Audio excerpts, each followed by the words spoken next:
네, 축복합니다. 네, 사랑합니다. 지난주까지요, 우리 그 성령의 9가지 열매 우리 시리즈가 끝이 났습니다. 그리고 오늘부터는 이제 종교 개혁의 의미를 좀 되짚어 보면서 우리 앞서서 우리 신앙의 개혁자들을 우리가 한번 되짚어 보려고 하는데요. 한 16주 정도 이제 쭉 저희가 시리즈로 설교를 하게 될 겁니다. 오늘 제가 여러분들과 함께 나눌 그 개혁자는 존 위클리프라고 하는 인물인데요. 사진 한번 보여주시겠습니까? 네, 종교 개혁의 새벽별 존 위클리프라는 제목으로 오늘 조금 말씀이라기보다 우리 이야기를 조금 나누려고 합니다. 1517년에 이제 마틴 루터가 이 비텐베르그 성당 외벽에 95개조로 이루어진 반박문을 붙이면서 종교 개혁의 불꽃이 활활 타오르기 시작했습니다. 그 종교 개혁의 결과로 오늘날 개신교회가 이제 탄생하고 존재할 수 있게 되었죠. 그러니까 여기 계시는 저와 여러분 그리고 우리 교회와 신앙은 전부 이 개혁자들의 결과물이라고 해도 틀리지 않습니다. 그런데 놀랍게도 이 개혁자의 후예인 우리가 이 종교 개혁자들을 잘 알지 못한다는 거예요. 그저 이름이나 그 개혁의 결과로 개신교회가 세워졌다라는 정도만 알 뿐이지 사실 잘 모르는 거죠. 여러분, 한 가지 분명한 사실은요, 만약 이 개혁자들이 교회를 개혁하고자 하는 노력을 하지 않았다면, 혹 노력을 했더라도 이것이 성공하지 못했거나 시대 속에 그저 한 해프닝으로 사라지고 말았더라면 복음이 우리에게 주는 참된 자유와 기쁨 그리고 그리스도의 충만을 알지 못한 채 저 강제 노역장의 노예처럼 내 공로와 내 노력으로 나의 구원을 이루려고 하는 이 행위 구원에 얽매여서 어딘가를 지금도 헤매고 있을지 모른다는 것입니다. 그러니까 우리가 누리고 있는 모든 신앙의 유익과 기쁨, 감사함이 사실은 앞에서 이 종교 개혁을 이루려고 쓰러져 갔던 많은 개혁자들의 개혁의 결과물이라고 할 때 우리가 그 의미를 되새기는 것은 참 중요한 일이죠. 그런데 오늘 우리가 개혁자들을 다시 소환하고 또 그 개혁의 의미와 발자취들을 따라가려고 하는 이유는요, 비단 그 의미와 정신을 되새기기 위한 것이 아닙니다. 이것만을 위한 게 아니에요. 여러분, 종교 개혁자들이 개혁하려고 했던 것은 당시 그 시대에 변질되고 세속되었던, 그래서 본질에서 벗어난 교회였습니다. 그들은 세상을 개혁하려고 했던 게 아니라 교회를 개혁하려고 했어요. 그럼 여러분, 오늘날 우리 한국 교회와 우리 석관중앙교회는 개혁해야 할 것이 있을까요? 없을까요? 반드시 있을 겁니다. 여러분, 많은 학자들과 목회자들이 함께 이구동성으로 하는 말이 교회는 계속해서 개혁되어야 한다고 이야기하고 있어요. 개혁은 어쩌면 여러분 아직 끝나지 않았는지도 모릅니다. 그러려면 우리가 종교 개혁에 대해서 그리고 그 개혁자들에 대해서 반드시 알아야겠죠. 왜냐하면 그곳에 분명 오늘날 우리가 개혁해야 할 교회가 또한 보이리라 믿기 때문입니다. 오늘 제가 여러분들에게 소개할 개혁자는요, 여러 번 담임 목사님께서 설교 중에 언급하셨던 이 위클리프라고 하는 영국의 개혁자인데요. 이 위클리프를 소개하기 전에 오늘은 이제 첫 시간이기 때문에 종교 개혁자들을 다루는 첫 시간이기 때문에 왜 이 종교 개혁이 일어났는지 또 일어날 수밖에 없었는지 그 당시 시대와 상황을 조금 설명해 드리려고 해요. 그리고 뒤에 이어서 이 위클리프라고 하는 개혁자를 우리가 만나보도록 하겠습니다. 여러분도 잘 아시겠지만 1517년에 루터를 시작으로요, 종교 개혁이 활발하게 일어나는데요.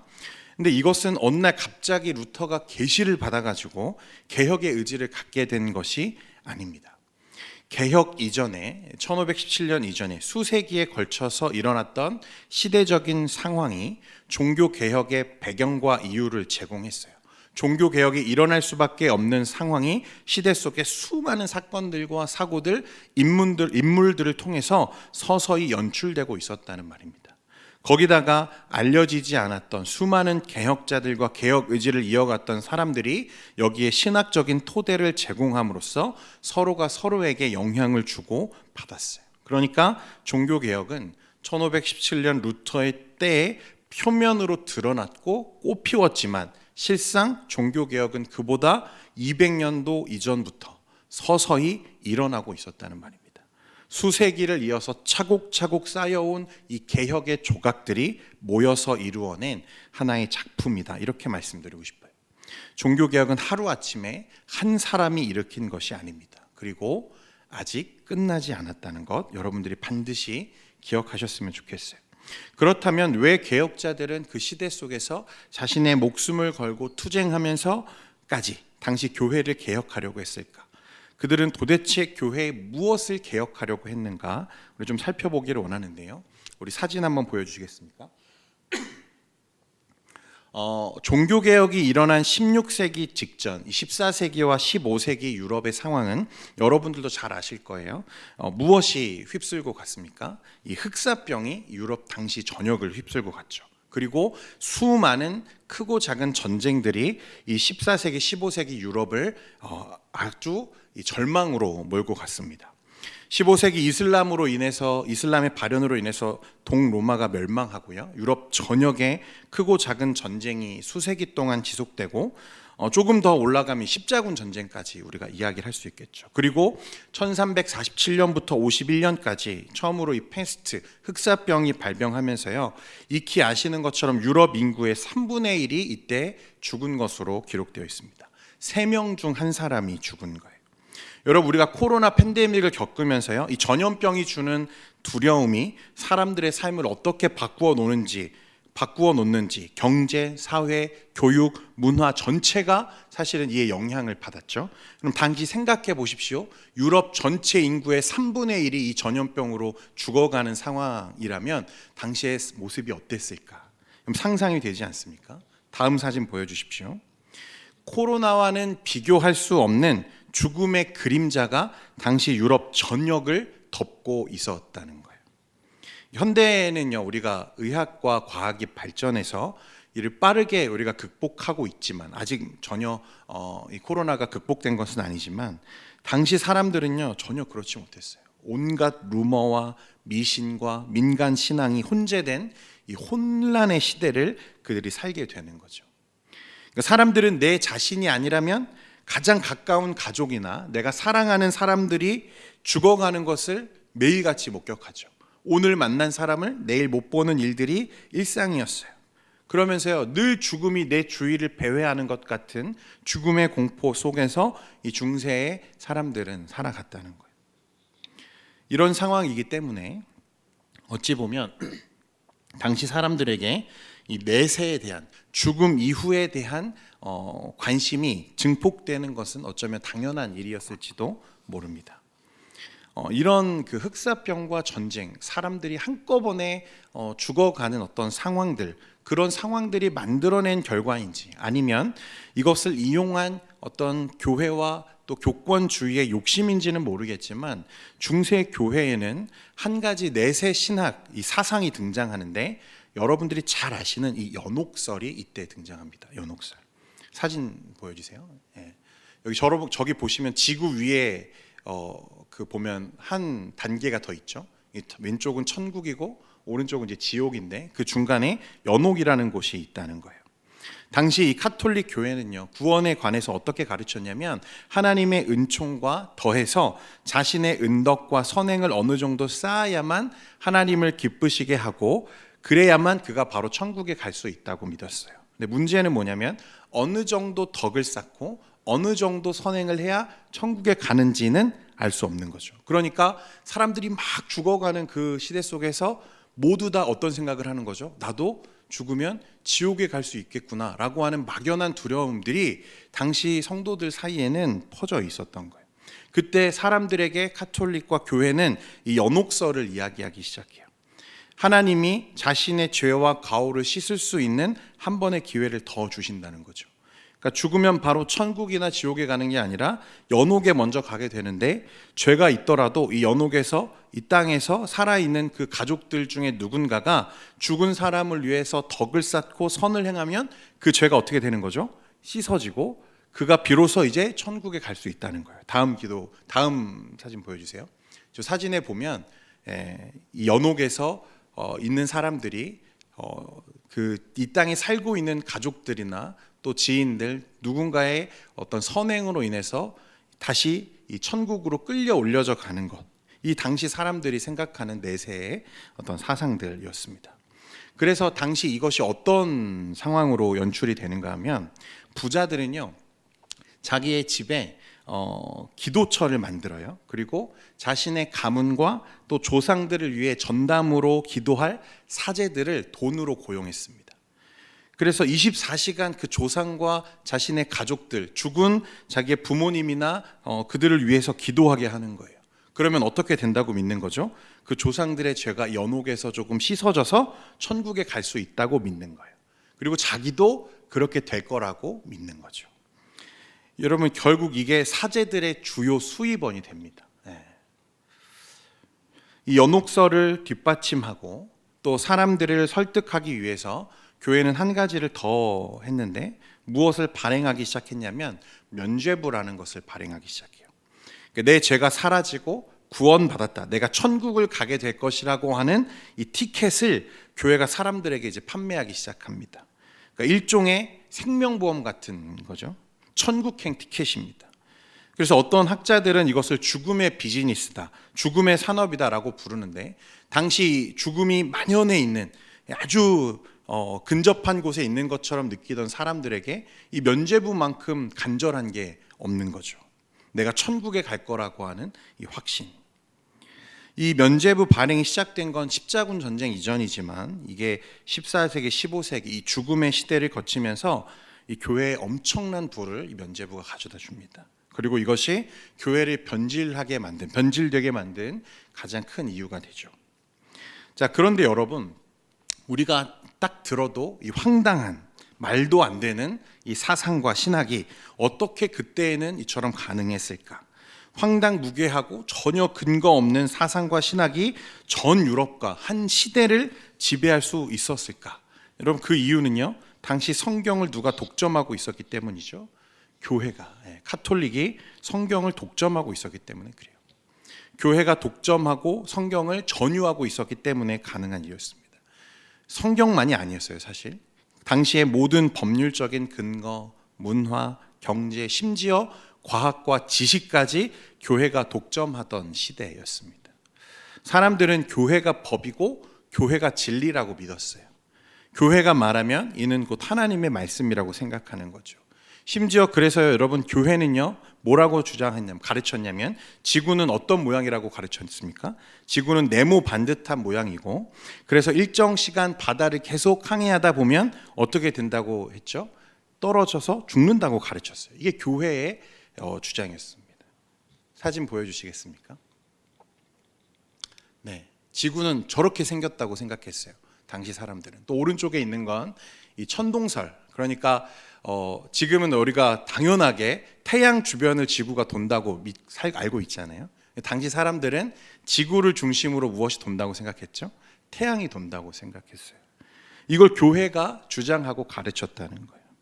그래서 여러분 잘 아시는 이 갈릴레오 갈릴레이가 이 지동설을 주장하잖아요. 사실은 태양이 지구 주변을 도는 게 아니라 지구가 태양 주변을 돌고 있다고 말하기 시작한 거죠. 그러니까 교회의 가르침과 이 당시 학문들이 어떻게 되는 거죠? 충돌을 일으키기 시작하는 거예요. 이 갈릴레오 갈릴레이나 그 이전에는 코페르니쿠스 같은 사람들이 이제 지동설을 들고 나오기 시작합니다. 교회와 다른 의견들을 말하기 시작하는 거죠. 그럴 때 교회는 어떻게 했습니까?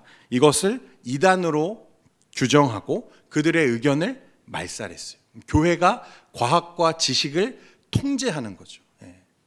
독점하고 있는 거예요. 목숨을 부지하기 위해서 이 갈릴레이가 자신의 결례를 철회하죠. 그리고 종교재판장을 나오면서 뭐라고 말했습니까? 그래도 지구는 돈다. 이게 아주 유명한 일화가 되었죠.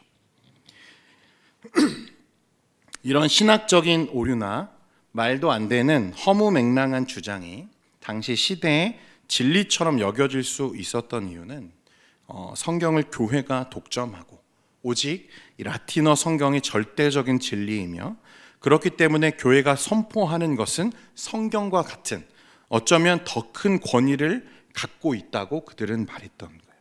교회가 이게 하나님의 말씀이야 라고 하면 그 권위에 그 누구도 도전하지 못하던 시대였다는 거예요.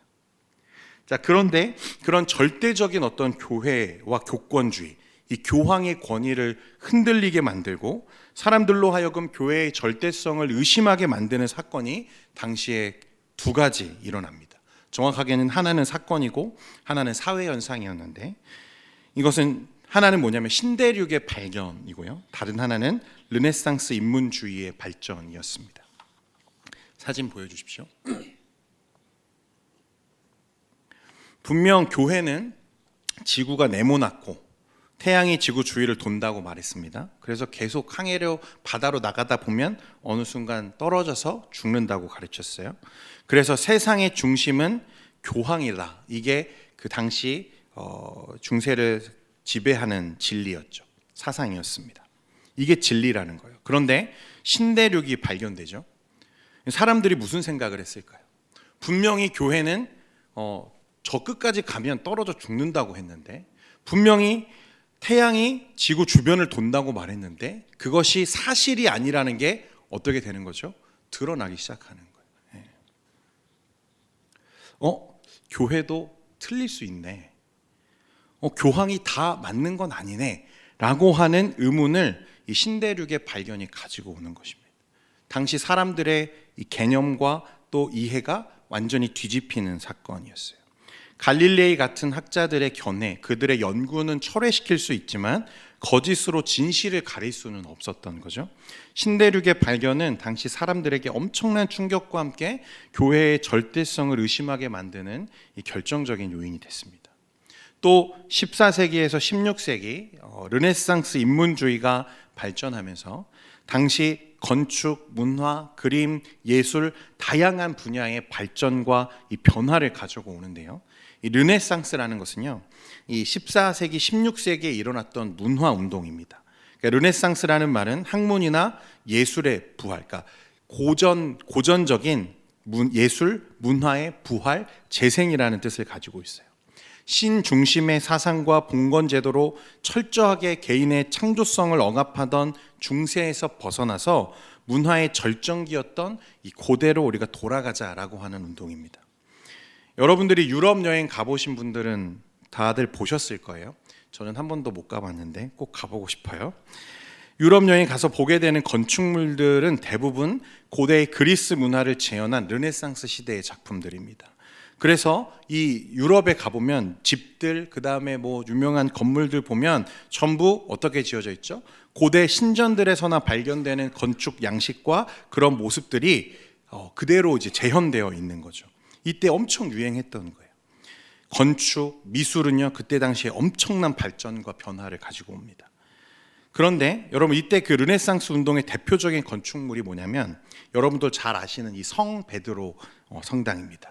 사진 보여주십시오. 이게 베드로 성당인데요, 겉으로 보기에도 되게 화려하죠. 안은요 더 화려합니다. 보십시오. 어떻게 치장되어 있는지.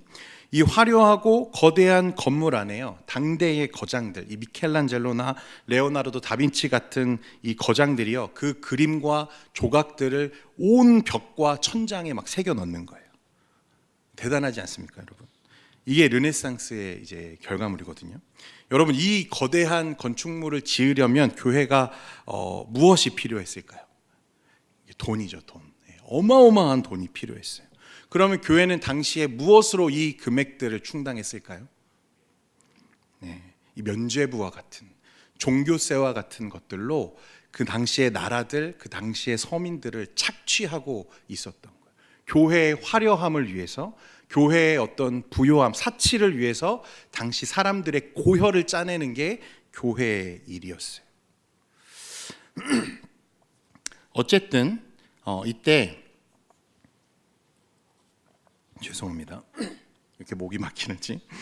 르네상스 인문주의가 발전하면서요, 여러분 고대 문화 예술을 부흥시켜야 되니까 당연히 그 문화를 연구해야 되잖아요, 그렇죠? 그러면 동시에 무엇이 연구되어져야 되냐면 고대의 언어가 이제 연구되기 시작합니다. 특히 가장 그 문화를 꽃피웠던 그리스의 언어, 이 헬라어를 사람들이 연구하기 시작해요. 그러니까 중세에 이제 학자들 사이에 어떤 사람들이 늘어나는 거죠? 이 헬라어에 능통한 사람들이 생겨나기 시작한 거예요. 여러분 잘 아시는 것처럼 우리가 읽고 있는 이 신약 성경이 원래 원어는 무엇으로 되어 있죠? 이 헬라어로 쓰여져 있잖아요. 당시 교회는 무오하고 교회가 전유하고 있던 이 라틴어 성경이 무오하다는 생각이 이 르네상스 인문주의가 발전하면서 조금씩 깨어지기 시작합니다. 왜냐하면 라틴어 성경과 이 헬라어 성경 누가 더 권위적이죠? 당연히 이 원어인 헬라어 성경이 더 권위적인 거죠. 그래서 라틴어 성경과 헬라어 성경을 번역한 걸 비교해 보니까 라틴어 성경에 생각보다 번역상 오류가 상당히 많다는 게 드러나기 시작합니다. 이 재밌는 일화가 있는데 다음 사진 보여주십시오. 여러분 아까 앞에서 보셨던 그 성 베드로 성당에 가보면요, 이 미켈란젤로가 조각한 한 조각상이 있는데 이 사진 보이시죠? 여러분 저 사진에 있는 남자 머리에 뭐가 달려 있습니까? 뿔이 달려 있잖아요. 이거 뭐처럼 보이세요, 여러분? 보시기에 사람인 것 같기도 하고 아니면 동물인 것 같기도 하고 사람과 동물이 섞여 있는 것 같기도 하고 이게 악마인가? 라고 싶기도 하고. 여러분 놀랍게도 이 동상은요, 미켈란젤로가 모세를 조각한 동상입니다. 모세의 머리에 뭐가 달려 있는 거죠? 뿔이 달려 있는 거예요. 왜 이렇게 됐냐면요, 여러분 성경에 보면 하나님을 대면했던 모세가 내려왔을 때 무엇이 그를 감쌌다고 말씀에 기록되어 있죠? 광채가 났다는 말이 있잖아요. 이 헬라어로 보면 이 광채라고 하는 단어와 뿔이라고 하는 단어가 굉장히 유사해요. 거의 흡사하죠. 그래서요, 이 라틴어로 번역할 때 이 번역상의 오류로 이 라틴어 성경에는 모세가 뿔이 난 것처럼 말씀이 기록되어 있는 거예요. 그래서 이 미켈란젤로는 그 말씀대로 이 모세의 머리에 뭘 다는 거죠? 뿔을 달아놓은 거예요. 이런 일들이 이제 밝혀지기 시작하는 거예요. 그러니까 성경이 다 옳지 않네, 라틴어 성경이 절대적이지 않다는 것이 드러나기 시작하는 거죠. 여러분 이제 이것 외에도 수많은 사건들과 수많은 이유들이 더 많이 혼재해 있지만 여러분 시간이 제한되어 있기 때문에 정리를 좀 하겠습니다. 앞에서 언급했던 이 르네상스 인문주의와 또 종교 회의들, 그리고 당시 정치적인 상황과 문화적 환경들은 종교 개혁이 일어날 수밖에 없는 시대적인 분위기와 환경들을 조성해 왔고 그렇게 일조했습니다. 하지만 여기까지 보면요, 사람들은 정확하게 교회에 무엇이 잘못되었고 왜 그것을 개혁해야 하는지에 대해서는 몰랐어요. 분명히 잘못된 것 같긴 해요.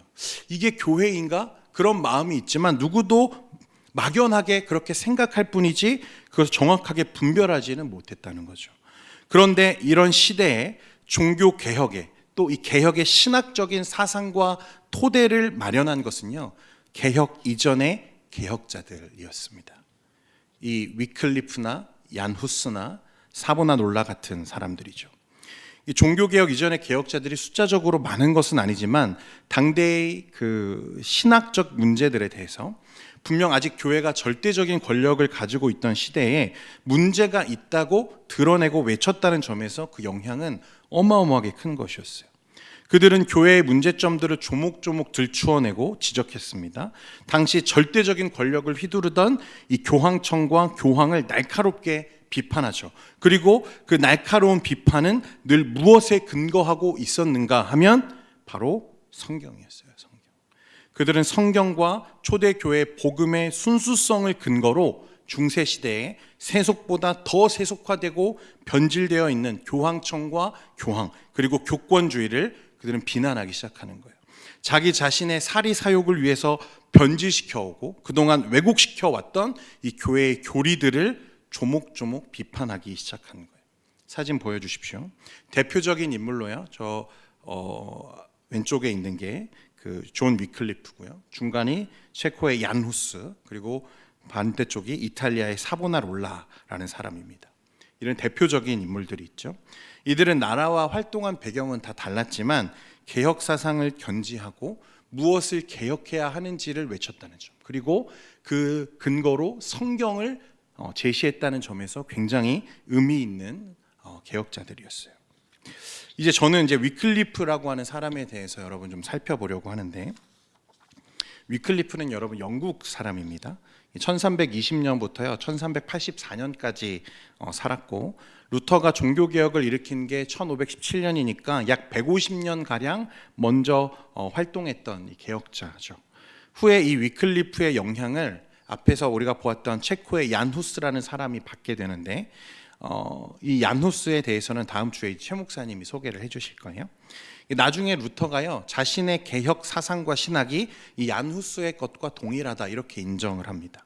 그러니까 얀 후스는 누구의 영향을 받고 위클리프의 영향을 받고, 루터는 누구의 영향을 받았죠?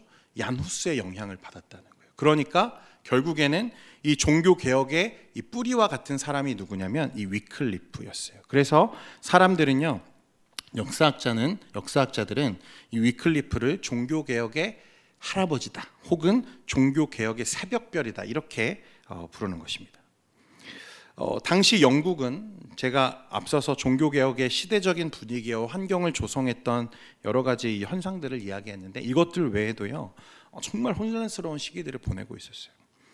간단하게 말하면 대기근, 1315년에 유럽 서북부를 휩쓸고 갔던 이 대홍수 사건이 있었고, 또 이것 때문에 이어진 극심한 기근에 그들은 시달려야 했고요.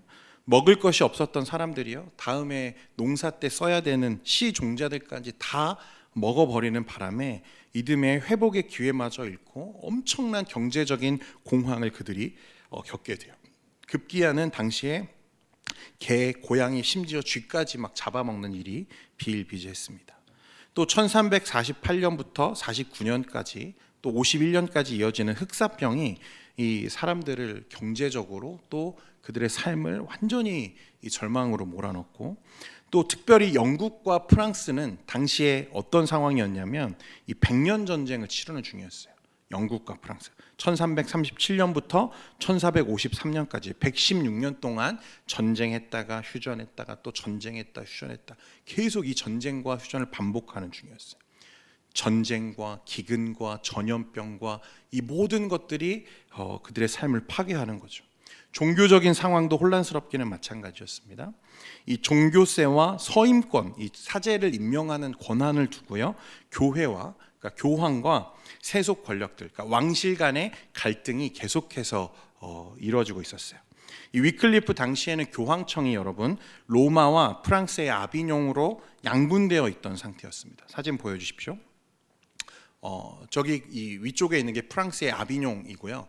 또 밑에가 이제 로마 교황청입니다. 원래 로마 교황청은 로마에 있는데, 프랑스의 그 아비뇽 유수 때 이 프랑스 아비뇽에 이 교황청이 이주를 하게 되죠.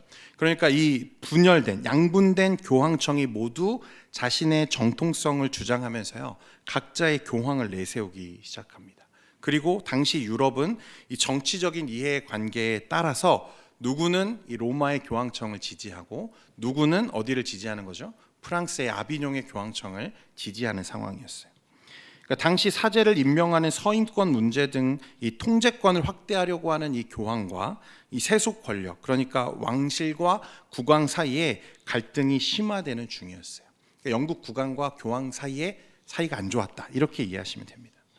그래서 특히 영국에는요 1366년에 이제 에드워드 3세가 이제 통치하던 중이었는데, 프랑스와 전쟁 비용을 대기 위해서요 아비뇽에 있는 이 교황청에 도움을 요청합니다. 그런데 이 교황청을 이 프랑스의 지원을 받고 있었거든요. 그래서 이 영국의 지원 요청을 거절하죠. 이것으로 인해서 갈등이 더 심화되고, 또 1377년에는 아비뇽의 교황 측에서 교황 통치에 대한 11조와 세금의 명목으로 종교세를 잉글랜드에 요청해요. 영국에 요청하는 거죠. 사실상 강압적인 징세였습니다.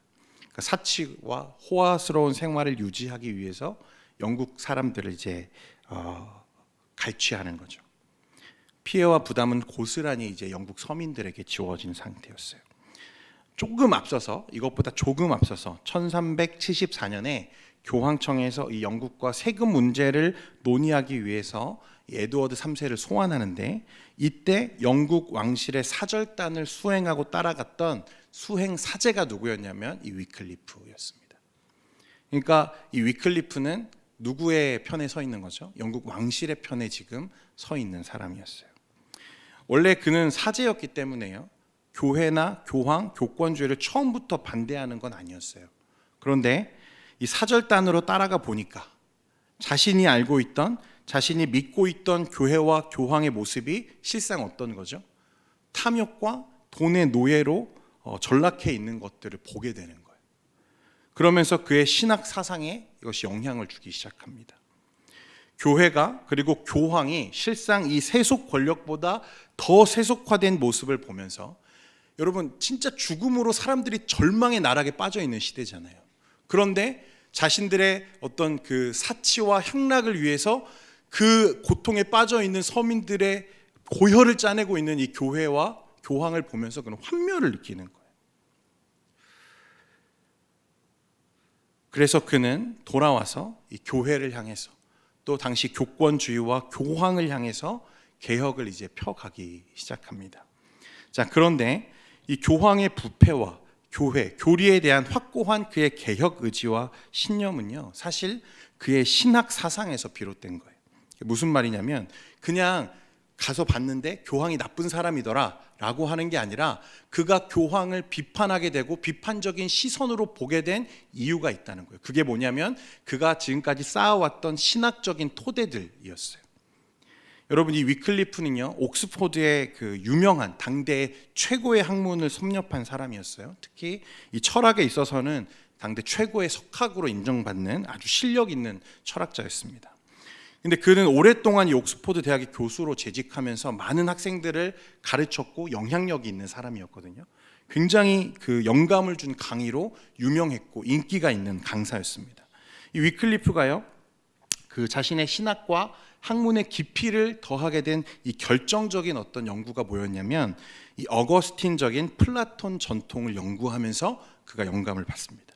그러니까 어거스틴이라고 하는 초대 교회의 교부를 연구하면서 이 어거스틴의 신앙과 신학을 접하고, 어거스틴의 성경 해석을 통해서 무엇을 확고하게 발견하기 시작하냐면, 복음의 순수성과 말씀 중심적인 신학 사상을 그가 여기서 배워가기 시작해요.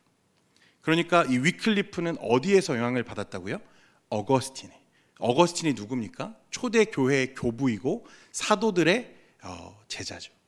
이 어마어마한 영적인 거장을 연구하면서 진짜 말씀이 뭔지, 복음의 순수성이 뭔지 위클리프는 배워가기 시작했던 거예요.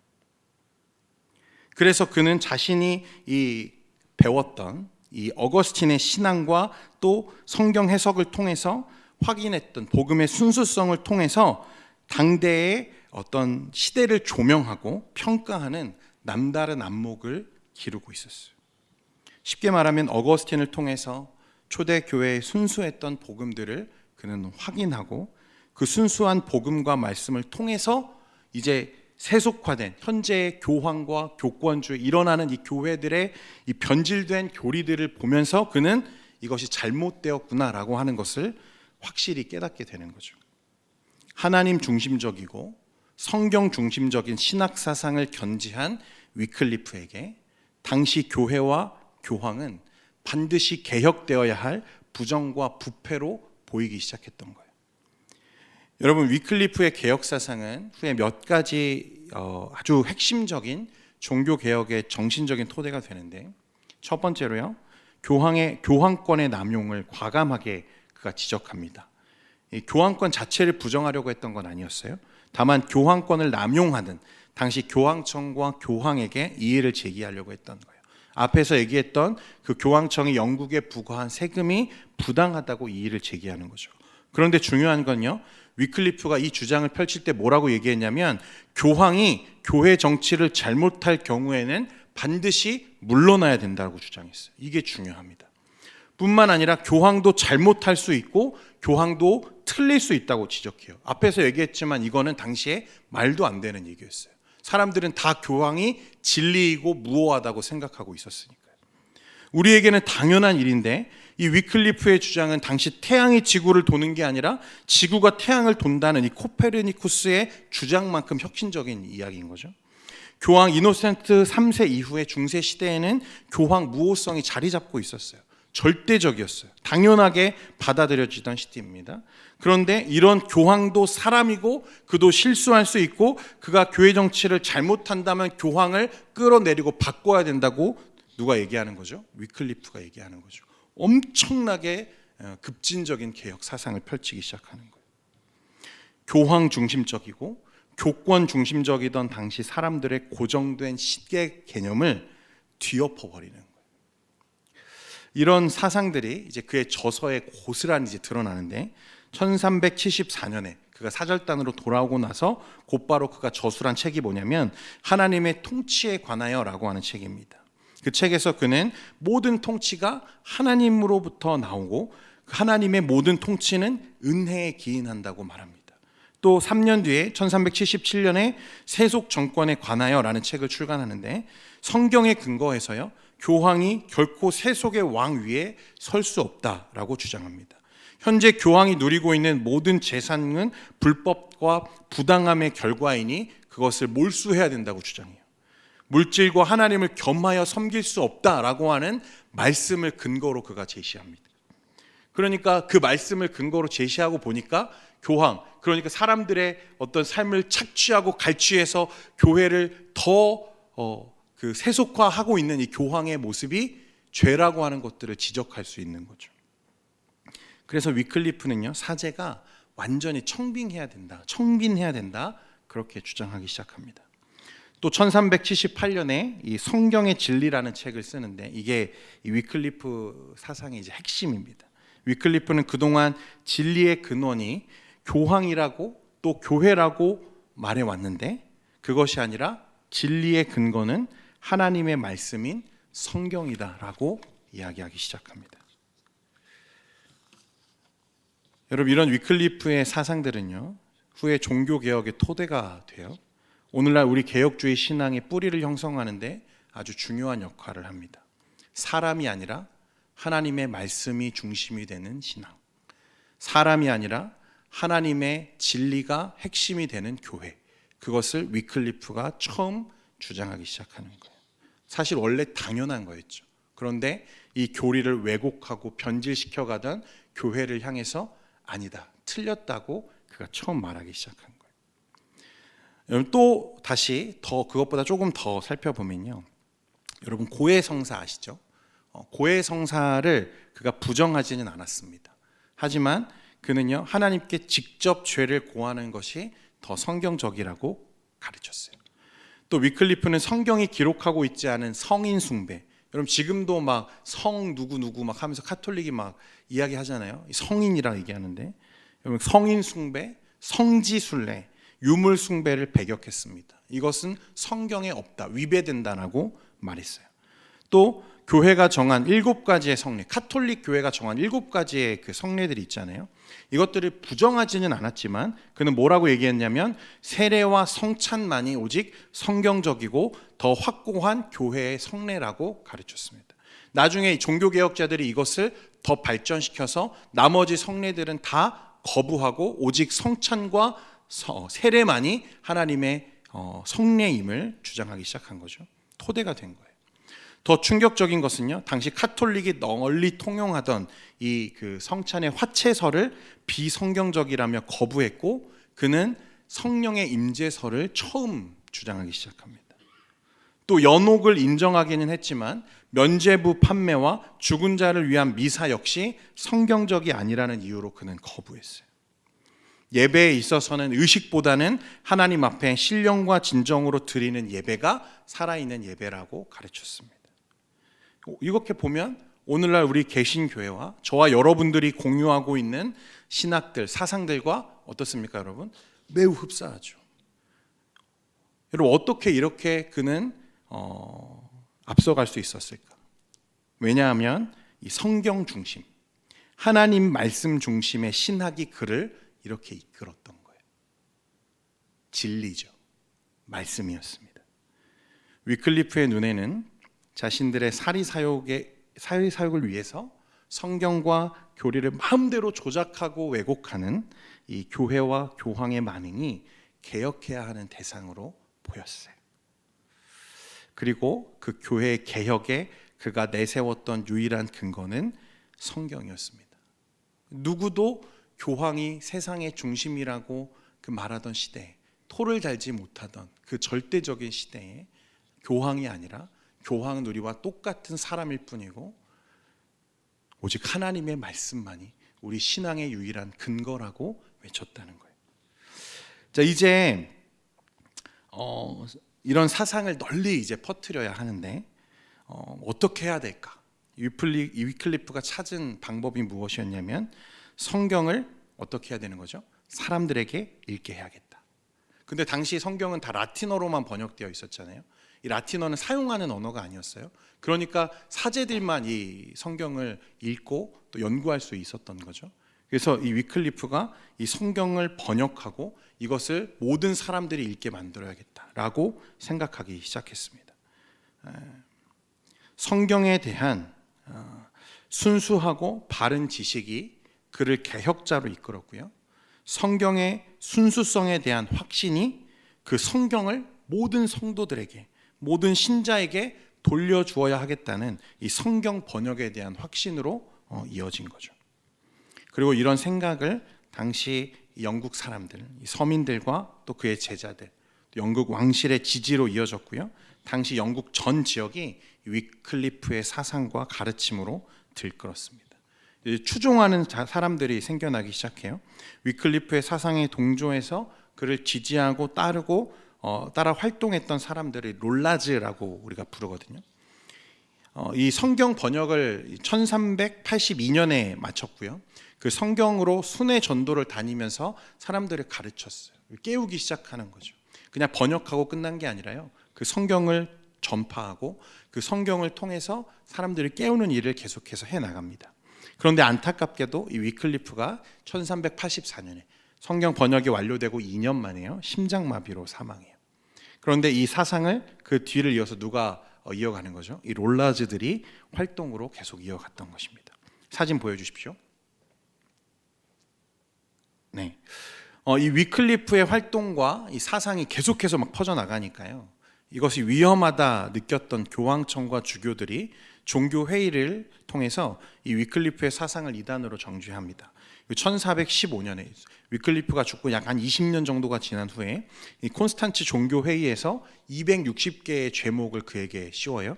그리고 그를 무덤에서 꺼내서 그의 시신을 화형에 처하고 그의 책과 함께 불태워서 그 죄를 강에 3번 나누어서 뿌렸습니다. 그리고 위클리프를 추종하던 이 롤라즈에 대한 대대적인 박해가 그때부터 시작이 되는 거죠. 다음 사진이요. 네. 이 롤라드파의 이 순교 장면들입니다. 막 잡아서 화형시키고 그들을 사형에 처하고 이단으로 정죄하고 그런 박해들이 막 일어났던 거죠. 그러나 그의 시신과 그의 책은 불탔지만 그의 개혁 정신과 신학, 이 사상은 후대의 개혁자들에게 고스란히 전해지는 거예요. 이 롤라즈들의 활동을 통해서요, 이 신학 사상이 체코로 건너갑니다. 체코 젊은이들에게 영향을 주죠. 그리고 당시 이 체코의 젊은이였던 얀 후스가 이 영향을 받고 자신의 나라에서 교회를 향해 개혁의 기치를 펴게 되는 거예요. 사랑하는 성도 여러분, 시간이 너무 많이 지났는데 그래도 결론을 좀 나누어야 될 것 같습니다. 위클리프, 얀 후스, 루터와 칼빈, 이 쯔빙글리 같은 이 개혁자들은 모두 자신의 시대에 같은 문제를 직면했어요. 변질된 교회, 왜곡된 교리들, 이런 것들을 보면서 그 개혁자들이 그 부정한 것과 맞서기 위해 손에 든 것은 무엇이었냐면 칼이 아니었어요. 성경이었습니다. 그리고 그 개혁자들의 손에 성경이 들리자 누가 이것을 두려워하는 거죠? 당시 교회를 지배하고 있던 종교 권세자들이 이를 두려워하는 거예요. 그래서 어떻게 하기 시작하죠? 개혁자들은 성경을 들었는데 교회는 성경이 아니라 칼을 들어서 그들을 핍박하기 시작하는 거예요. 폭력으로 그들을 제압하려고 합니다. 그러나 여러분, 역사가 증명하고 있듯이 이 칼과 성경의 싸움은 누구의 승리로 끝났습니까? 성경의 승리로 싸움은 끝났어요. 그 결과 여러분들의 손에 지금 무엇이 들려져 있습니까? 우리의 언어로 번역되어 있는 성경이 지금 들려 있는 거예요. 성도 여러분, 여러분의 손에 들려 있는 성경은 구시대의 유물이 아닙니다. 그냥 하찮은 책이 아니에요. 살아있는 하나님의 말씀입니다. 누군가는 이 성경을 위해서 자신의 목숨을 걸었어요. 이 성경을 번역해서 우리에게 들려주는 것만이 종교개혁의 가장 중요한 핵심이라고 믿었던 그 사람들의 희생과 또 결단과 또 개혁을 통해서 이 성경이 지금 우리의 손에 들려 있는 것입니다. 여러분, 그러니까 여러분이 성경을 드셔야 돼요. 그리고 읽으셔야 돼요.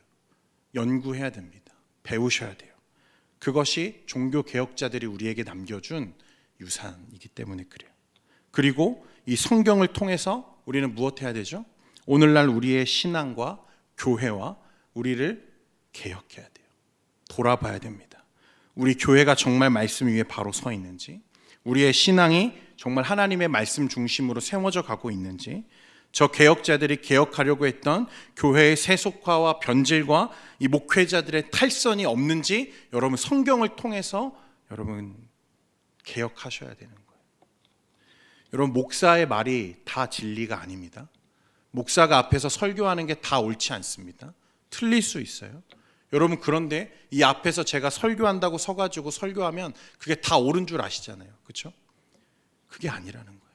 오직 우리가 근거로 삼고 우리가 유일하게 이 세상의 진리로 확고하게 붙잡아야 할 것은 목회자들의 이야기가 아니고 성경인 거예요. 그리고 그 성경을 여러분들은 반드시 읽고 배우고 연구하셔야 돼요.